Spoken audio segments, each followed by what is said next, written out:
All right, look, it's the end of the day, but I've been up since 7 a.m. Y'all got to give us more energy. Hello! Hello! Yeah. Oh, yes. Yes. We're here. We're ready. Welcome to Loopy Hour. Yeah. So welcome to this cozy chat of your PTI Fellows, all of us in a row.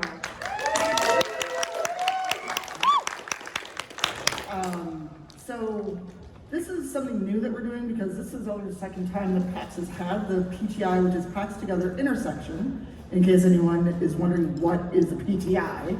And it's a new program through PAX to highlight people of color in the TTRPG industry, but also in games, to show that yes, we're here, we belong, and that we are making the games that you make. So we ain't going nowhere. Pay attention to these folks that are here.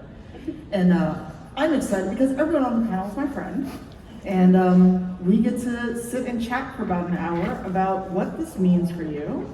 You know, have you been coming to PAX before? What you do in the TTRPG space.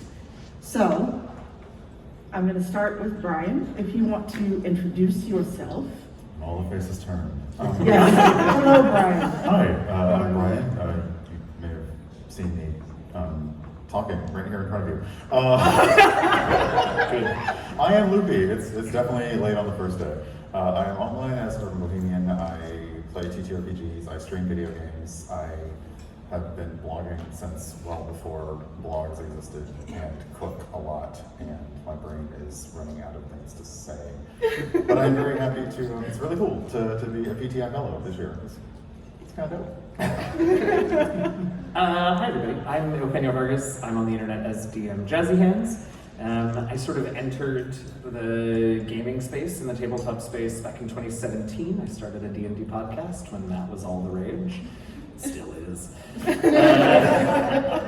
And sort of found my way to connections in the industry through Origins Game Fair and PAX Unplugged. Met some awesome people, and since then have done actual play streams, gotten to do things with Wizards of the Coast and D&D. We were both, as well as Tanya, members at some point or another of the Rivals of Waterdeep. I worked on Into the Motherlands, which is a unique and original system. Done a bunch of other stuff. My podcast ran for 5.5 years, and we put that to bed last March, but that was a really exciting time. And then in the last couple of years, I've moved more into writing and development, primarily nothing, a little bit of everything really.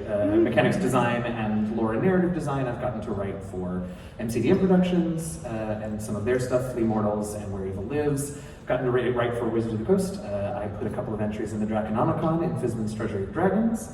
And have something else coming up. I don't know when it's going to be released, a couple of years at this rate, but you'll see more from there. Have gotten to write for Darrington Press and for Green Runine, and that's been a nice transition actually in the last few years. It's been pretty great. You like that Moonstone Dragon? That was My babies, the Moonstone Dragons. Oh, thanks. I also did the Sapphire, and I love them too, but my Moonstones are my babies. Moonstones are for the gays. That's what I hear. That's what I hear. I'm Cassie.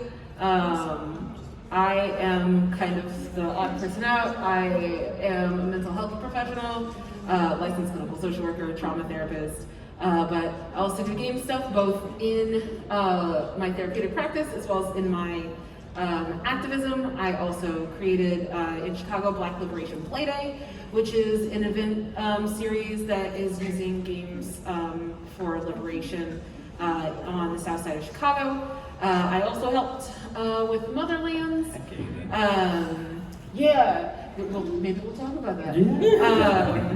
And I am the clinical program manager. Titles are really important. I hate titles. So I'm the clinical program manager for Take This as well. Did the names are leaving my head. It's been a long day. Identity and Gaming Mental Health series, and working on some additional stuff now. And this is actually my first time at PAX. So that's exciting. I'm sure I'm leaving stuff out because I do an impossible amount of things, but my pronouns are they, them. So yeah, happy to be here. Hi, I'm Pherin Bailey, known as Fair. I'm the only person over here who did not help on Motherlands. That just don't Moral know me. support. So now I'm here for moral support, honestly. I honestly have not been in the TTRPG space that long. I started playing games, I think maybe in like 2018, 2019, and then the pandemic hit, and so it was like, what else is there to do but start a Discord group with friends? And doing that sort of led me into listening to actual plays and watching actual plays, which led me to Rivals of Waterdeep, which then led me to Tanya, and the rest is kind of history. I stalked you is what I'm saying. No, I didn't really. I did not really. I would never do that. No, but I'm like, we need to have a serious no. conversation. My ass is beat already. No, I did not stalk Tanya, but listening to Rivals of Waterdeep, kind of a lot like what PTI is doing, helped me see myself, visualize myself doing more than just playing at a table with friends and playing online with friends. Like I could actually, it inspired me to that somebody who looks like me could also be in this space. And so that kind of led me into going onto Twitch and starting to interact with people. That's how I learned that you streamed, Tanya. And then from there, just sort of like, I've had so many opportunities given to me, like people offering me to be on actual plays and doing charity stuff, and this is actually also my first PAX, and so it's just kind of been like it's been a wild ride. Yeah, I still, to this day, even now, I'm like, I don't know how I got here, but I'm happy with it. You know? All right, so I'm gonna fuss at you. You gonna fuss at me? Yes, you. Okay. Because you said people gave you, you earned those opportunities. That's true. You're right. I did earn those opportunities. Also, can I fuss at you? Yeah. You know what? Okay, how about this? I will stand in the middle of the room and everyone can do a No. line of fussing. But also maybe. So you forgot your current actual play credit. Oh, yeah. Yeah, so I'm cast member for Ampistrana, which is a homebrew D&D 5e campaign, which Cassie does Evil things that they don't know about. consult on. So I know about some. I can tell when you put your stamp on things. Okay, I can tell because you are evil in a great way. I love you. And then Speaking of evil, I'm gonna cut you off. I love that. I love you too. So, I guess I should say who I am. You all are here for them, not me though. I'm Tanya. Look, I'm just here. What did Dr. B say? I'm professional and around. That's what I do.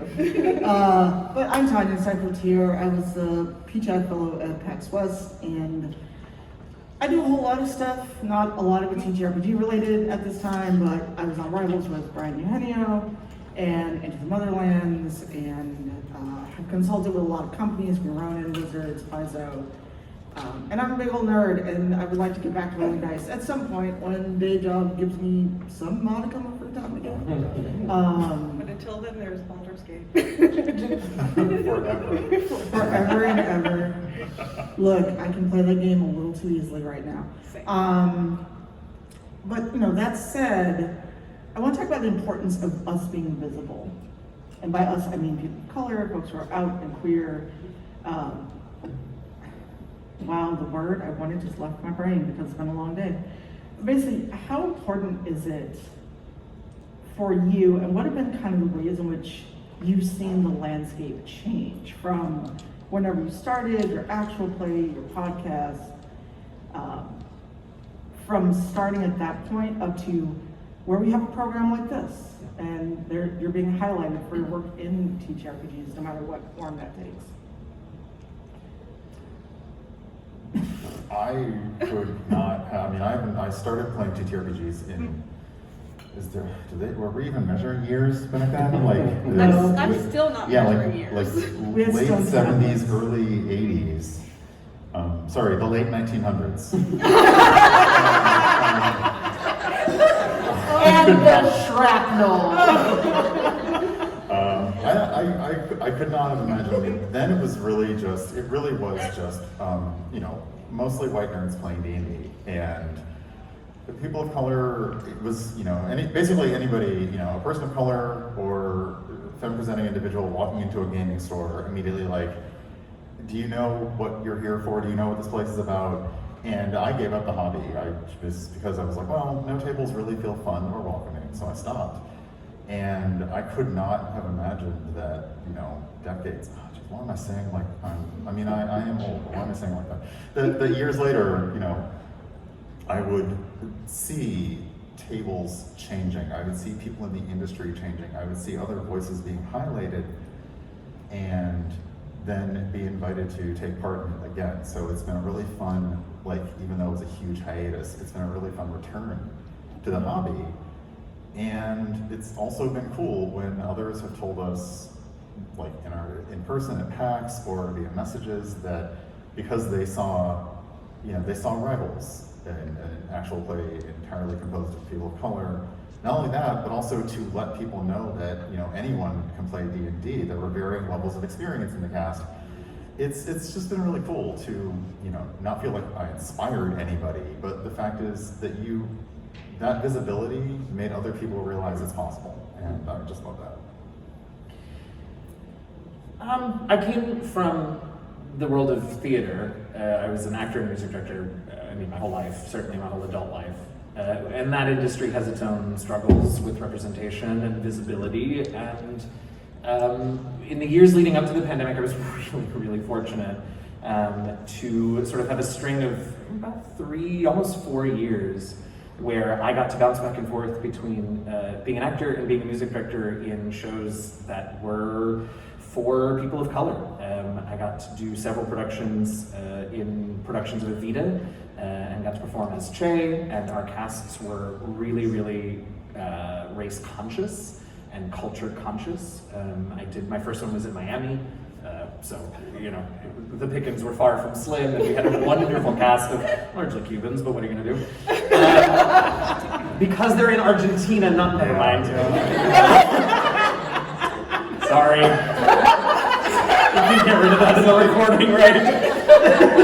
There's no fixing anything. Anyway, so that was amazing, and I got to do that in several places, and after that, or in between that, I was the music director for a beautiful company that did In the Heights, which is not actually the first, but the first big famous musical from Lin-Manuel Miranda, who did Hamilton, about a community of Latinos in Washington Heights in New York City, and it's a beautiful show, and we had a wonderful cast and company of actors of color and creatives of color. And I had just really started to feel like I had found a place in that industry that understood me and that I understood, and where I could be my full self and didn't have to sort of squash myself to fit in whatever the room was, whether it was overtly white or overtly straight or overtly whatever, right? And then the world kind of fell apart, and theater fell apart real hard. And I found myself sort of flailing to find something that let me do that again, to be sort of my full self. And starting my own podcast, not knowing much about anything in gaming at that point, was just a way for me to take some control and do a thing and do it with friends, but feel like I could be my full authentic self. As I began to move into the gaming industry more professionally, it was 2018, and we were having all of these conversations, and we were talking about how we really wanted to find ourselves with a seat at the table, and there were people of color and queer people in the industry, but they had really fought to be there, and it was still outside the norm, and we were still sort of working within a very, straight white paradigm in the industry. And here we are 5 years later from there, and that is still very true in a lot of corners of a lot of areas of the industry. But I think about the things that I have gotten to do, and while I loved getting to do Evita and In the Heights in theater, and they were some of the most meaningful experiences of my life, they were very much experiences and productions and work that was about my Latino-ness, which was great. I got to share that again. But it was a very specific part of me that I was showcasing. I look at my resume in gaming over the last 5 years, and I see that too. Some of the work that I did, I can't talk too much about it, but some of the work that I did for Darrington Press was very specifically pulling on my heritage and writing pages and pages and pages of lore about a faction that is at its core Mexican and what that was. But I also got to write about a moonstone dragon in Business Treasure of Dragons, and it has well, overtly, that has nothing to do with my Latino-ness. But I get to bring my full self, and I get to know the stories of my culture and the stories of my family and where I came from and where they all came from, and that informs everything I've ever done.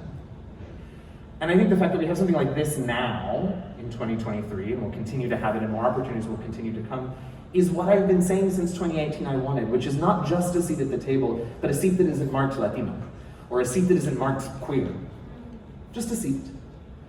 And we're still working for it, but I look at what I've gotten to do that gets me up here right now on this stage with these amazing people, and I think, oh, actually, it's getting better. Listen, we got work to do, but it's getting better. And I hope that we five, and those who we work with, and those who you also know who are out there, continue to show that it is possible so that all of you can be a part of it too.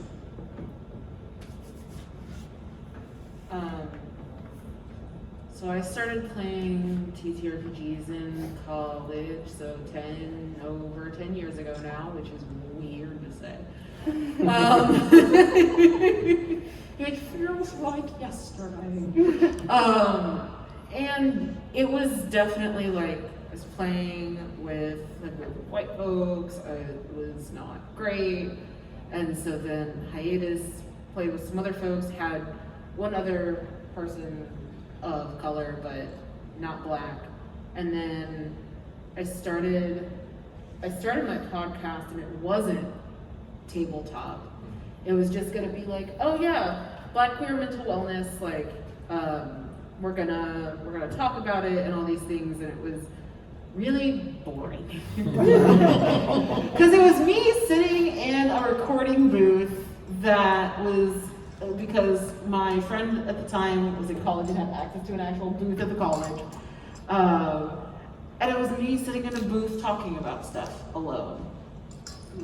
And so I very quickly stopped doing it. And then I was like, I like games, I like running games. What if I ran games for Black people? And we talked about the game and mental wellness, because then I'd been playing with friends and stuff, and had been experimenting with using tabletop role-playing games in therapy.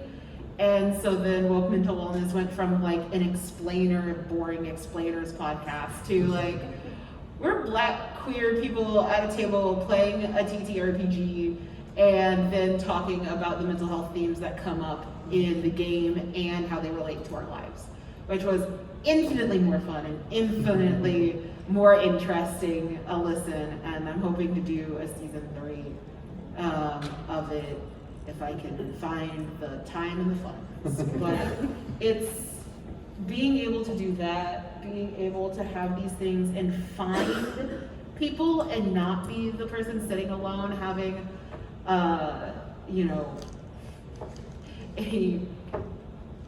white woman write a poorly veiled blog about how much she hates your character. Oh no. Oh yes, this was my first TTRPG experience. She literally wrote an entire blog about, kept a blog about how much she hated my character and what my character was doing, that I absolutely found. And so going from that to having this space, being able to come to PAX and meet all of these people and work on these projects and be like, not only do I not need a seat at those tables, but we now have our own tables. That's what I like.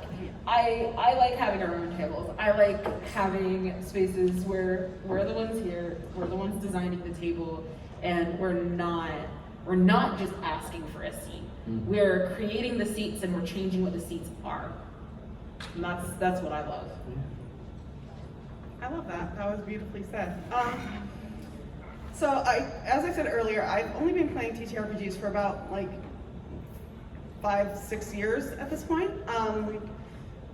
Before then, I was never interested, mostly because every time I saw it portrayed or anybody was talking about it, it always seemed to be oversaturated with just whiteness. And so it felt like a space that wasn't for me. And that's how I feel about a lot of just high fantasy in general. It's just, it doesn't feel like it's for me, so I never got into it. And then Critical Role happened. and it's not that I got into Critical Role so much as my friends did. And I found myself on the opposite end of a conversation that was being talked at me about Critical Role. But that got me interested in, I wanted to understand what this game was because I wanted to relate to my friends. Like, I was like, what are you guys into? I basically did it so I could I could understand what was so fascinating to my friends about this game. And so I had a friend, it was their first time DMing, they offered to start a game so I can just kind of get a feel for it. And I fell in love with it. It made me do math, but I fell in love with it. I know. It's the only time I've ever enjoyed math. Give me that, please. Math gays do not apply. Wow. So I think she's like Fair's mod sort of way. Never. Except unless it is your channel, so I don't have a say. But so in playing that game, and like many campaigns, did not last very long.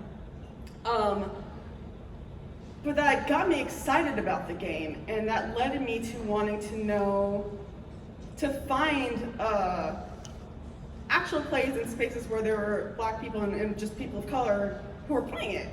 And actually, that friend who DM'd me is actually the one who told me about Rivals of Waterdeep. So then I started listening and / watching, and then the pandemic hit.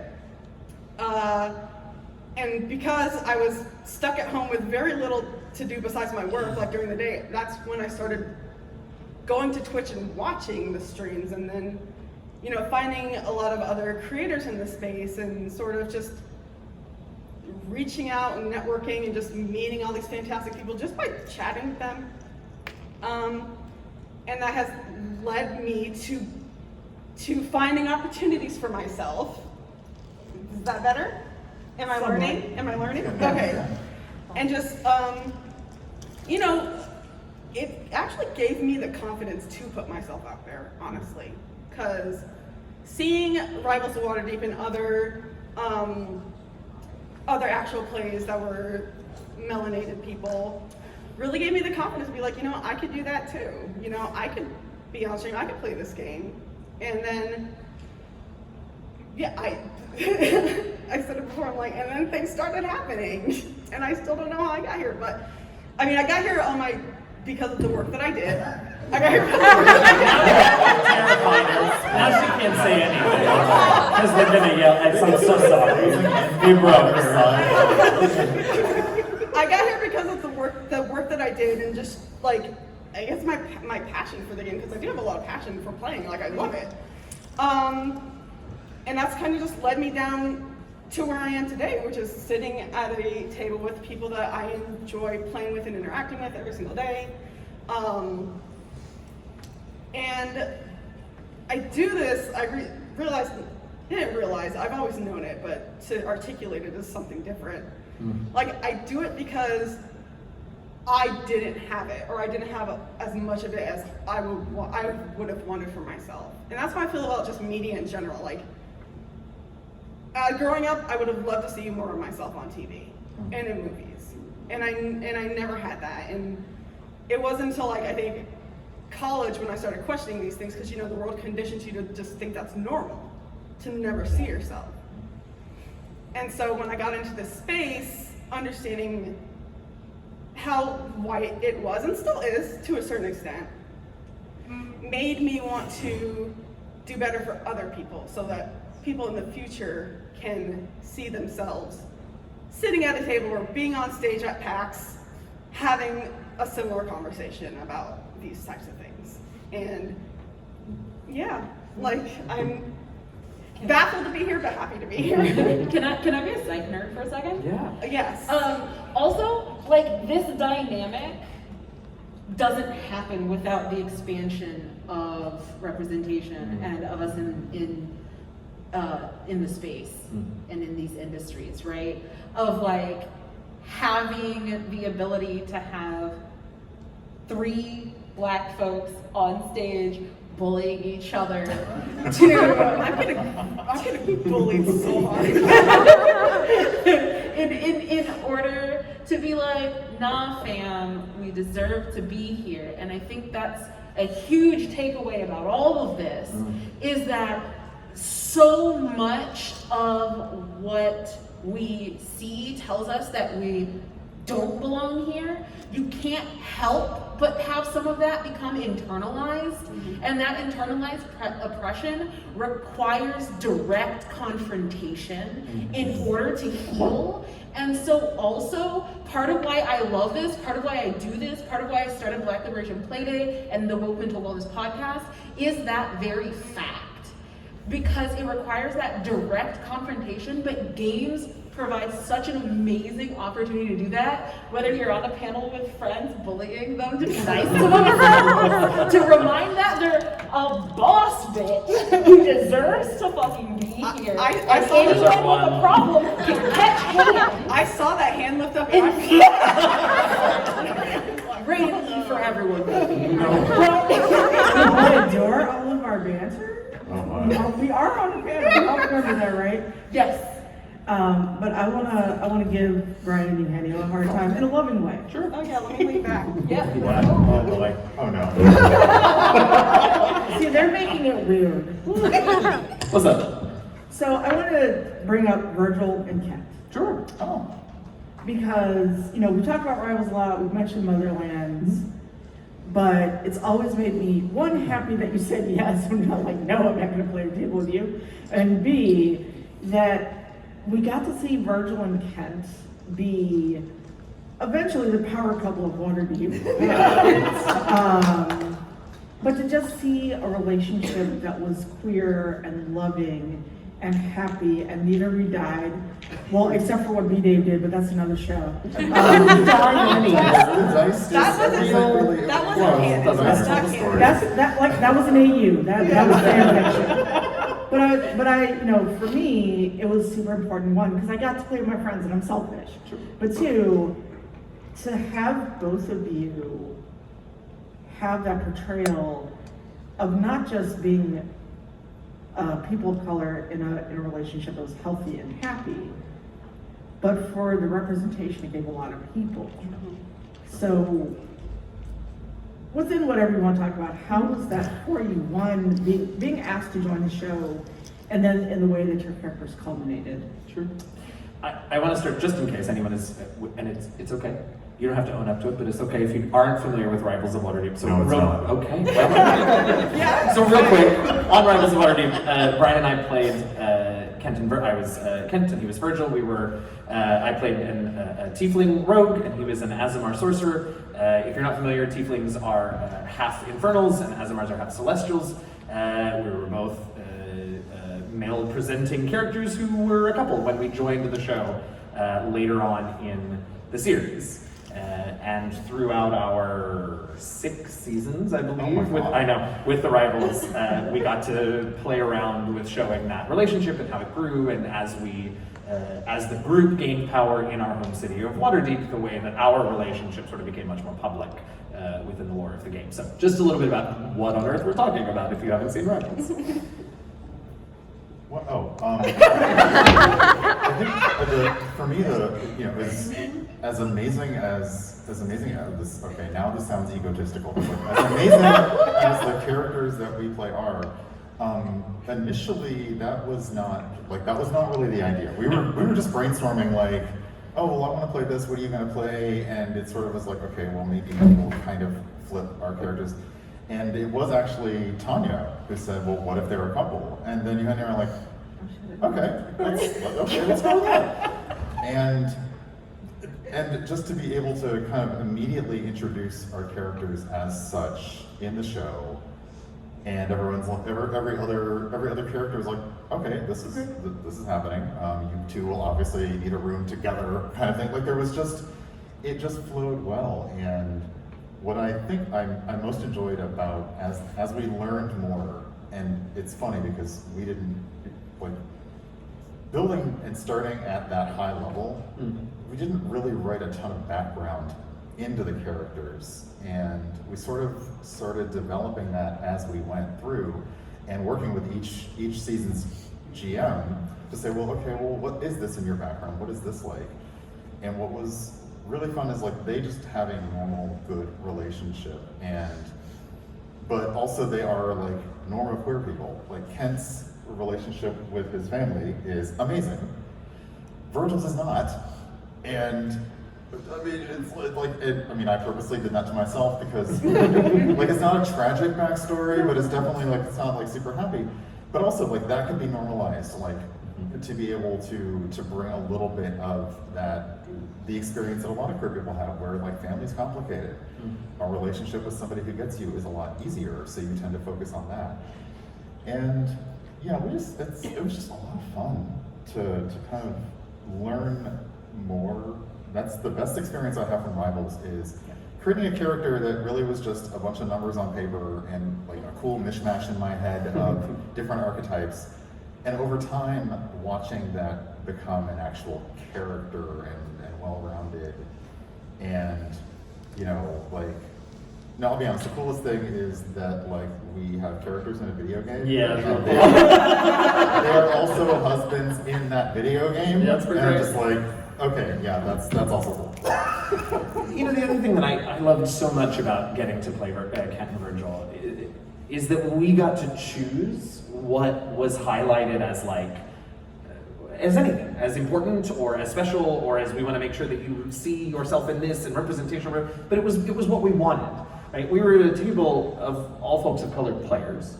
And so focusing on the fact that, like, I was a tiefling from Infernus, or from, like, infernal background, and he was an Azamar and Celestial, that wasn't the interesting thing to us. That is certainly an easy and a reasonable, like, trope to play with, but that was never what was interesting to us, and it didn't have to be. It wasn't forced upon us. We weren't asked to talk about that racial disparity. That's not what we wanted.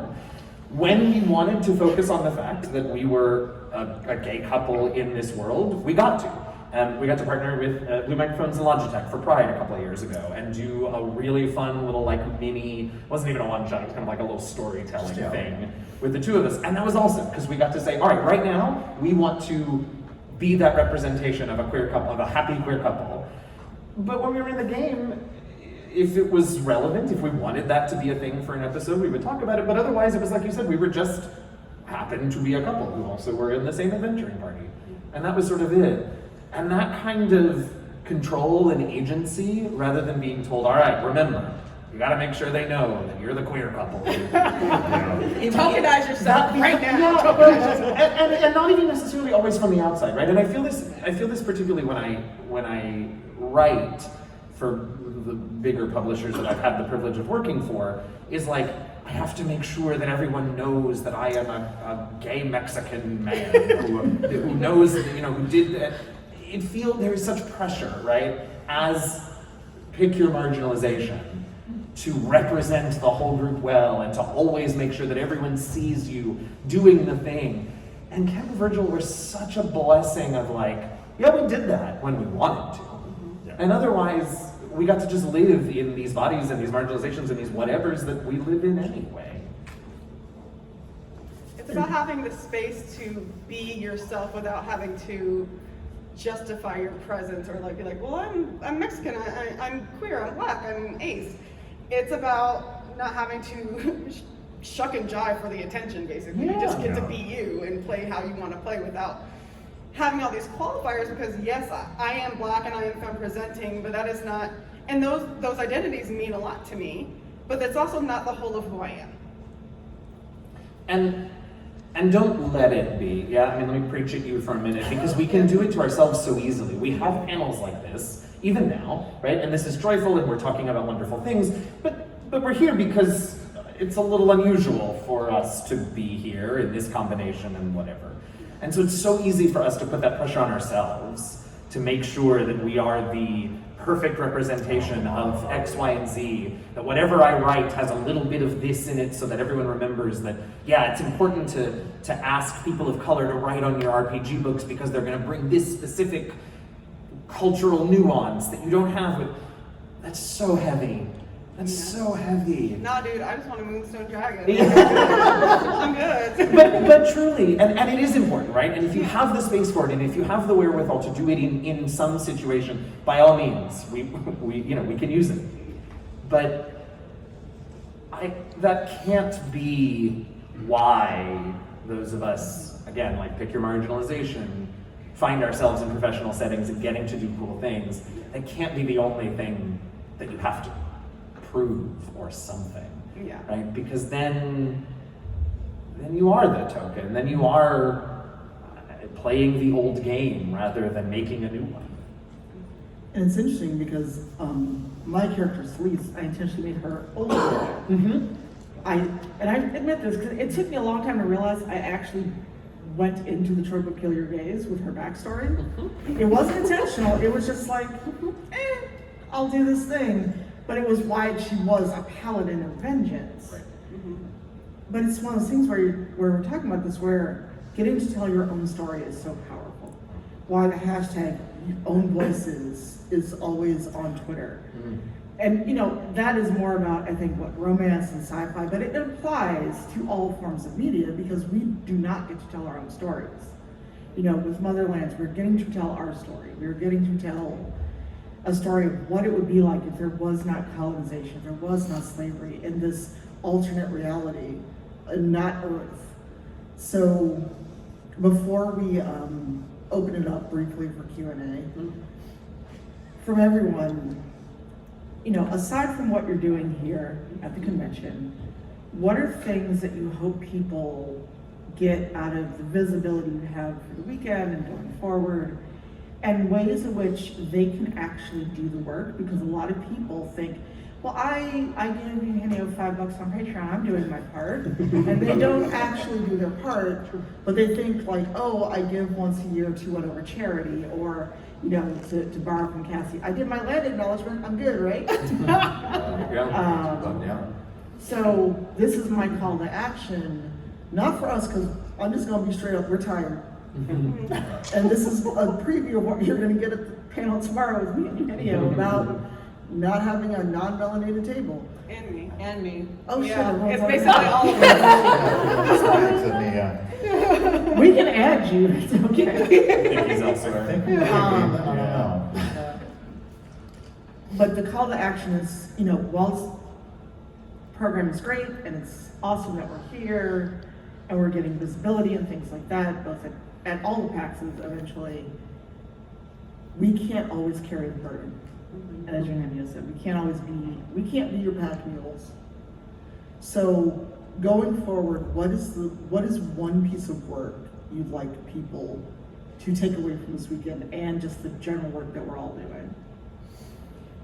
I mean, I'll start, and I mean, it's not about giving to a charity or giving $5 to somebody's coffee, but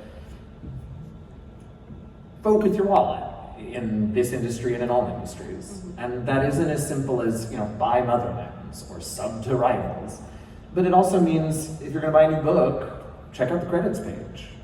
Are there people credited in that book who are queer or non-white or any of the things, right? And if there aren't, maybe think about not buying that book.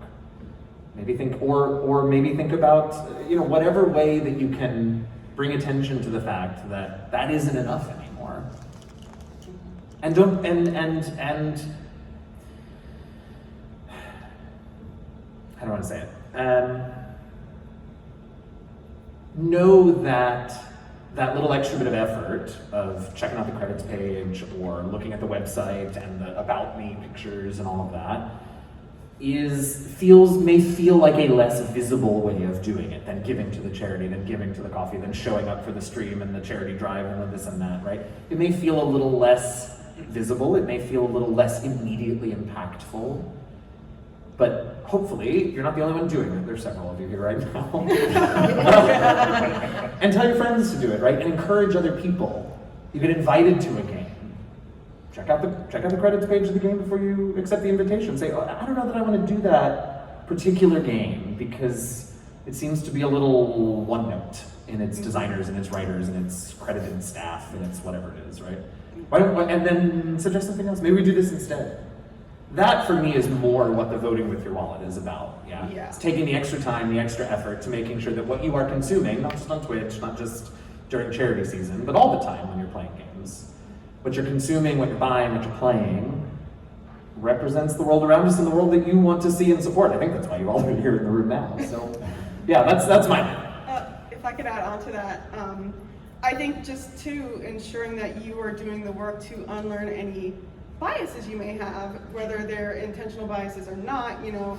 I mean, we talked up here about how we also have to unlearn a lot of things that have been forced upon us, but it is important to, I'm not saying don't enjoy like certain medias or certain like action plays or whatever, but like definitely question like, okay, well, why am I gravitating towards this group over maybe a group that has more people of color, more queer representation and things like that? Why do I gravitate to this over that when they are doing the exact same thing?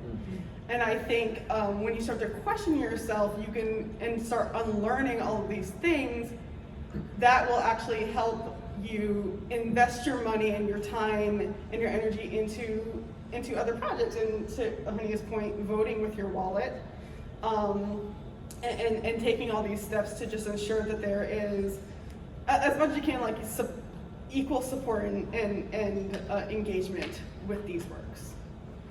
I'm gonna add, mine is learn accountability. Yes. What it is, how it works, and the compassion needed to engage in it. So that we can actually, when you mess up, or your friend messes up, or that person down the street who you hate messes up, you and they and we as people can engage in a process that actually heals and actually helps. And we don't have to yeet people because they're doubling down on really damaging things. Yes.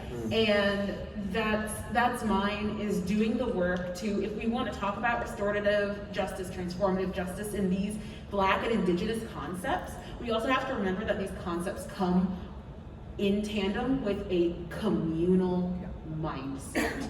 Yes. And having one without the other is to have neither.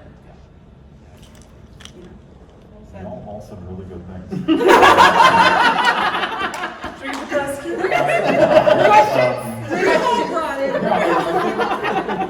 I think because like basically, you always have to go first because we're going to say the same thing. Generally, like leaning in and uplifting those underrepresented systems, stories, shows, casts, creators, making those opportunities at your table when necessary, but not singling them out as the token. And also, in response to, we are tired. So sometimes we do need you to notice that, for instance, someone posted a indie RPG creator summit and it's just like 12 white Oh my guys. God. And we don't just, but the thing is, we also need you to understand the way to draw attention to that and call it out versus just saying, ooh, this is bad. Because we will address it with nuance, and we need those voices to actually kind of listen and learn, so that they can say, okay, here's why this is bad. Here are people that you actually could talk to, as opposed to just staring at it and go, oh, it seems kind of white, which is a very good drag, not gonna lie. But yeah, it's also being willing to kind of learn and not put all of that burden on your friends in marginalized groups, because. Yeah, we are tired. It's sometimes every day, all day for us, and it's really heartwarming when we see our friends who have a modicum or a lot more privilege also being able to do it without being a jerk, without talking over us, without being a white knight or a weird ally, and they can also address it and say, here's what's the problem with that, and I, who look like you, am going to tell you what you've done wrong and what you learn from this. That is very important, because there are like so many times where like I'll go onto Twitter or something and I see an indie game summit that's all white people or new actual play drops, and it's like all I can do is just sigh, because I'm like, I don't have it in me to deal with this right now. Like I can't do this again. Come to the panel tomorrow. Yeah, come to the panel tomorrow. But yeah, just like, again, to reiterate, just unlearning and learning, and being able to advocate when we cannot do so, or just simply do not have the energy to do so, is always a step in the right direction. So I'm going to open it up for questions in our last 15. And I'm just gonna throw in the caveat, not even the caveat, the addition of, you know, this whole thing about the TTRPG summit. A lot of people probably are like tagging folks and going, oh my God, aren't you mad at this, or what have you. Don't do that. Please don't do that. Oh yeah, definitely not. If we want to engage in a topic like that, we will do so in our own time. That's because of forcing us to engage in something that might be harmful, ain't it? Treating minoritized people as your attack dogs is gross. Stop it. Because I'm gonna tell you right now, I've stopped being polite about it. I used to be nice and just reply to DM. Now I'm just gonna start posting DMs and go, oh, here's what I got today. Who wants to deal with this? Because it ain't gonna be me. So, you know, we can keep talking till we're done, but if there are questions, I think we have a mic somewhere. Yep. So if you have questions for our fellows, be respectful, be nice, or I will come down from this table. If you want to get up and just line up in this center aisle, and then we'll take you as you come. If you can stand, if not, sit in the Sure, front. yes, thank you. I'm going to be the friend you're going to fuss at. I would like to know one thing that each of you are proud of, the most proud of in the TTRPG space that you've done. I know what people want me to say, and that's not gonna be it. I mean, I'll say it is the Moons and Dragons from Fizbins, and it isn't because they apparently are bi icons, which I've learned in the years since designing them, but because I took a huge swing with them. Their layers are multiplanar. They tend to exist in the ethereal, the Feywild, and the material plane, which is what a bonkers thing to say. And I kind of wrote it fully expecting the brilliant James Wyatt to send it back to me and be like, try again. and he absolutely didn't. He trusted it, and he liked it, and he moved it along, and there are these weird... And also, they had been seen in D&D since, I believe, 2nd edition. So there was very little sort of established stuff for me to work off of. And now that's true in D&D, canonically, and I think that's really cool. Actually, you should give Eugenio $5 his coffee for that Moonstone job. Let's just over and just. Since you opened your mouth there, you gotta answer next. What am I proud of? I'm proud of a lot of the things I've done, but I would say something that stands out is just being part of Ampistrano. On top of it being like a mostly a BIPOC cast, and we're all, I think most of us except for one we're all ace except for like one person who we call our token straight. I just really enjoyed the character that I've created, Deodora. She's very nuanced and has a lot of layers to her, and like I'm always learning new things about her as I'm playing the game, and I just like the first character I've ever cried over because I thought she had died. So like literally bawling my eyes out on the stream because I thought she actually was dead. Yeah, but then she she got was. revived. I'm just really proud of that, and just the whole cast in general. Like it is something that's completely homebrewed. Like even with our like classes and like our lineages, we're like playing with different things and coming up with new things, and we're all collaboratively building this world together, and I just love it. It's my favorite thing. I look forward to playing with them every single weekend. So, yeah, and then if I can throw in another one real quick, because Eugenio, I'm like, because Eugenio are on the Taking Initiative podcast, and like, Taking Initiative was one of the first actual plays that I ever listened to when I first got into the stream, and so to have kind of come full circle and now be a part of that cast, I'm proud of myself for that. So. Brian, Cassie. I don't like. You don't have to answer. No, if you don't I want think to. I'm like, basically I cry at like anything, so I get emotional when we talk about stuff like this. But watching my own like trajectory, yeah, see, now I'm starting to but going from player to like co-GMs to like writing a homebrew adventure and GMing for people, and you know, like running a game at PAX, and it's like that is sometimes mind-blowing, and it's something that it's like a hobby I really thought I would never be involved in, and now like do we call ourselves professionals? We do. At it? So, okay, professional.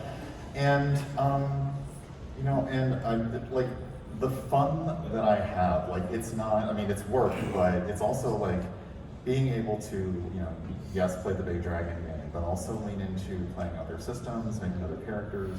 I keep recalling like the first game that Pherin and I were ever in together was that Steel and Knot game.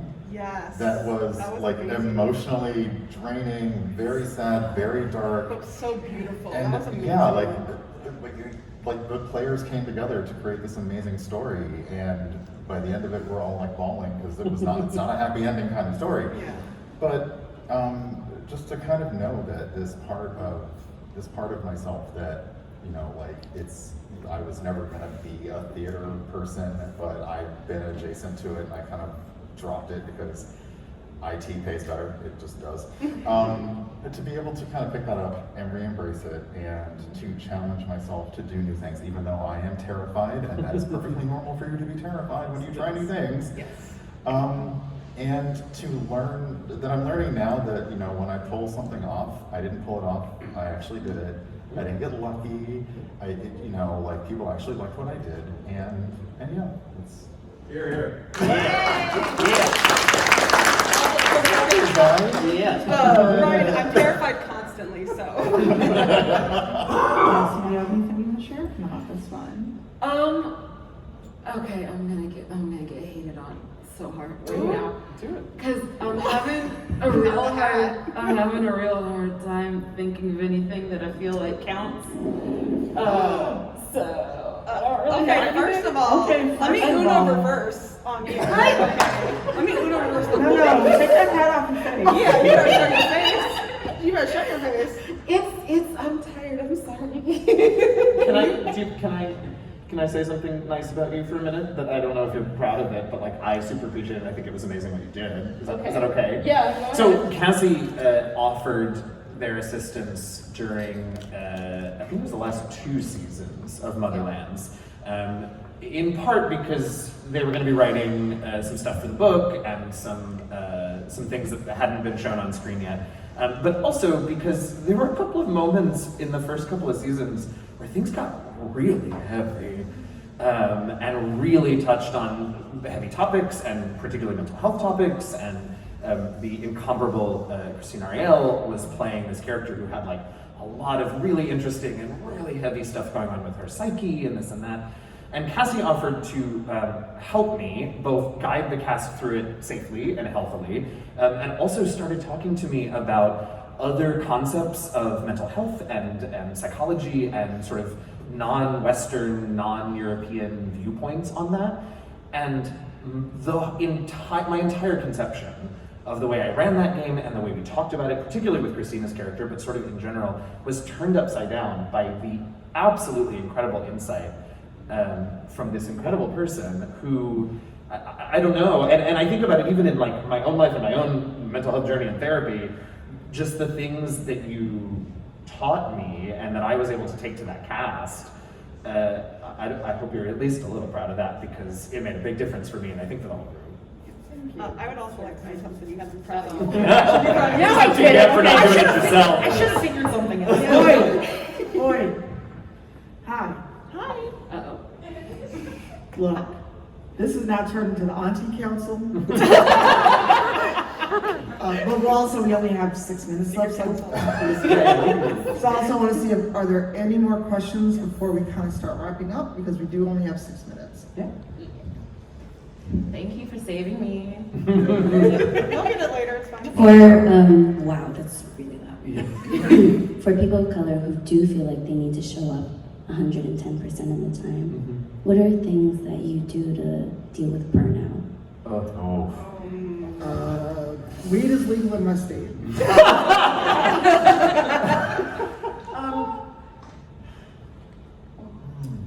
I don't know, I'm burned down. I think it's important to find things that help you decompress from the burnout, even if it's like, you just take time for yourself. Like, you don't have to be on all of the time.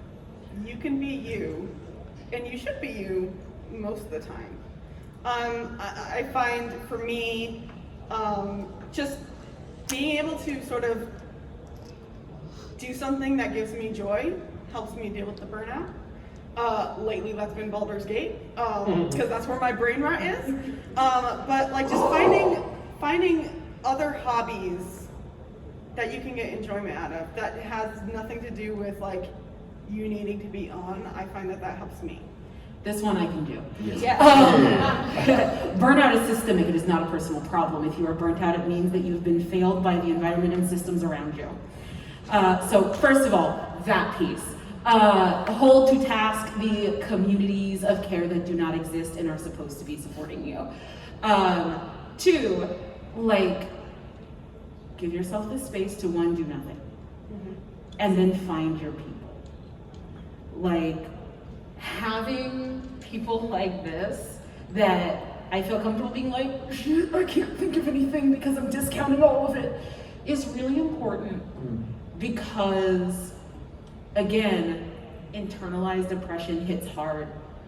And a lot of times it hits hardest when you're doing the best and the most.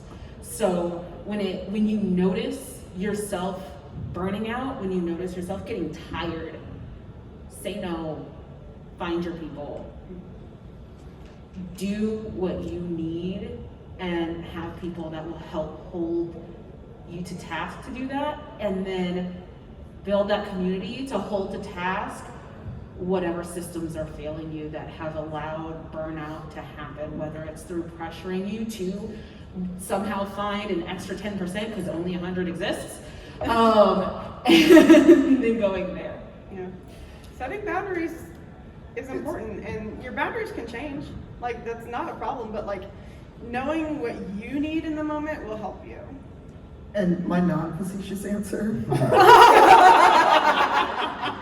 is it is more than okay to disengage. Log out of whatever social media, close the tab, go in a whole other room if you can, because what I'll do is I stream. I go in the living room and I play games. I don't look at my computer, I get off Twitter, what have you, get out of Discord. And it's also very fine, and you should learn to say just no. No is a whole answer.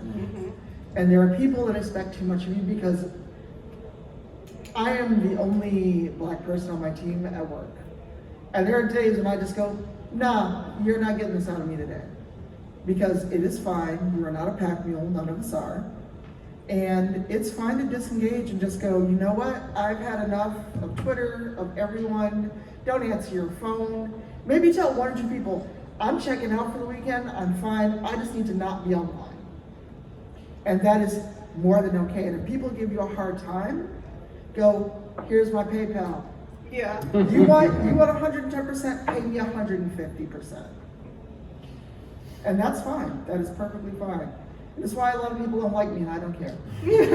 Part of that too, right, of the going away, taking time out, I think for me, what I've learned in the last couple of years is like, that also has to be a zooming out again. We get so in whatever it is that we're doing, whatever it is that we're working on, whatever that 110% is going for, whether it is a particular project or just work, right? And for me, it is so easy for me to forget that the rest of the world exists and continues to turn and does all of the things. And so I go outside and I see people living their lives and they have no idea what I was just struggling with. And that's great. And it does not make the things that we push ourselves 110% for less important, but it does give us a little bit of perspective.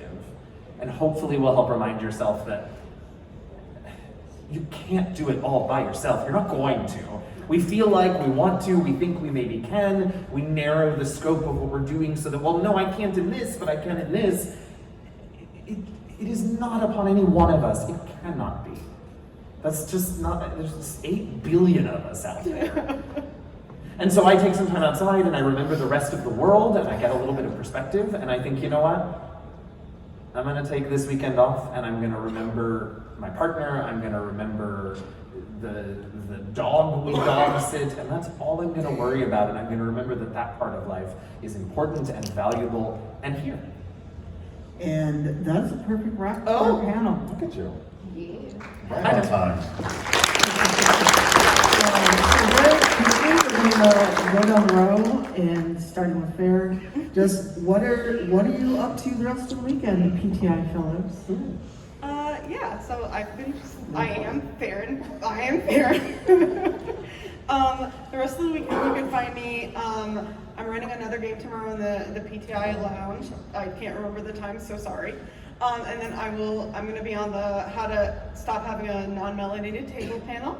And I'm also going to be, I said that I never contributed to Into the Motherlands, and that's going to change tomorrow because I'm going to be in the live show.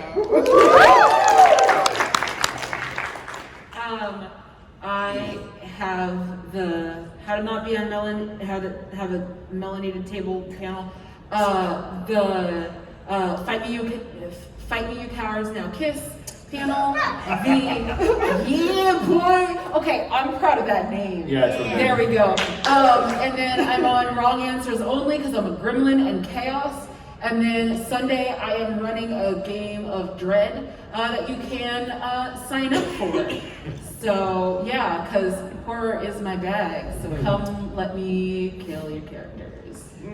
I've got tomorrow a couple of games of Betrayal at House on the Hill. We're going to be playing with my Legacy board. I finished the Legacy game, so there's a unique set of house tiles that you won't get anywhere else. So I'm running that twice tomorrow. I think the first one's at 10:30 and the other one is at some point in the afternoon.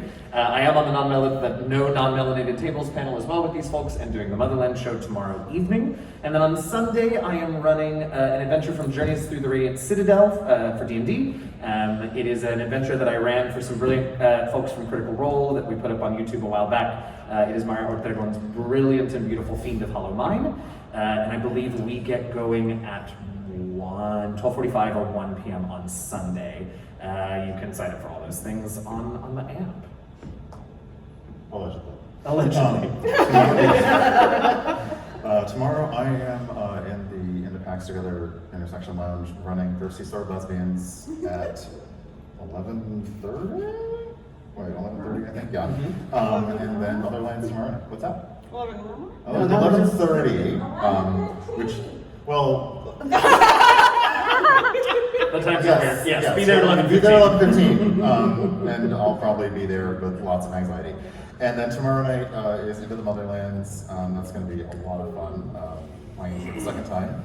And then on Sunday, I decided that while RPGs are a great way to, to basically lose friends, I've gone back to the old school method of losing friends, which is we're going to play card games and board games. So I was we're going to play say, are you Trouble, playing Uno? Sorry, Uno, no house rules allowed, and Dixit. And those are also going to be in the PTI Intersection Lounge on Sunday. All right, and we're actually over time, so that's it. I'm not. Thanks, everybody. Thank